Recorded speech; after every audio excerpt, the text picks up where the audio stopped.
Bismillah, elhamdülillah, ve salatu ve selamu ala Resulillah ve ba'd. Bugün avtobusa mindiyim zaman çox gözəl, çox mənalı bir hadisə ilə qarşılaşdım. Sürücü Quran dinləyirdi.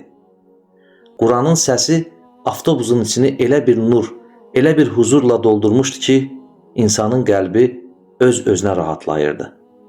Amma qəribə bir şey oldu. Məndən sonra avtobusa minənlərin bəziləri sürücüyə qəribə baxışla baxmağa başladılar. Sanki musiqi dinləsəydi normal olardı. Amma Quran dinlədiyinə görə adamı dəli kimi görürdülər. Hətta içəri girənlərdən biri tərəddüd edirdi, minim ya minməyim deyə.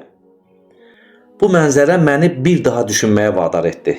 İnsanlar haram musiqiyə o qədər öyrəşiblər ki, Allahın kəlamı onlara qəribə gəlirdi. Halbuki o gün avtobus yol boyu elə gözəl idi ki, hər ayə sanki insana bir nəfəs, bir rahatlıq bəxş edirdi. O an içimdə bir cümlə yenidən canlandı. Həqiqi huzur İslamdadır. Həqiqi rahatlıq Allahın kitabındadır. Çünki Allah buyurur, bilin ki, qəlblər yalnız Allahı anmaqla rahatlıq tapır. Elə bu huzur və rahatlıq içindəykən Hucurat surəsi yadıma düşdü. Və bugün sizə məhz o surədən biraz danışmaq istəyirəm. Hucurat surəsi. Adı otaqlar deməkdir.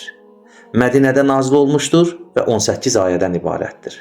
Amma bu surə Quranın tərbiyə məktəbindən olan böyük bir sinifdir.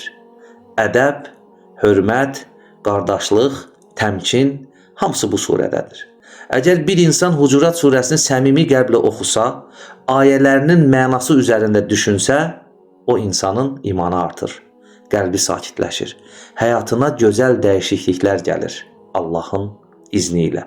Bu surə insana öyrədir ki, insanları mühakimə etmə yersiz yerə, insanlar haqqında yersiz zənn etmə, anlamağa çalış, səbirli ol, mərhəmətli ol, qardaşını sev, qeybətdən uzaq dur, dalaşma, böhtan atma, kibir etmə. İnsanlıq şərəfini alçaldacaq hal və hadisələrdən uzaq ol. Allah bu surədə belə buyurur. Çoxu anlamırlar və sonra belə buyurur. Səbr etsəydilər, bu onların özləri üçün daha xeyirli olardı. Allah bağışlayandır, rəhimlidir. Bu ayələr bizə öyrədir ki, tələsmək yox, səbr etmək lazımdır.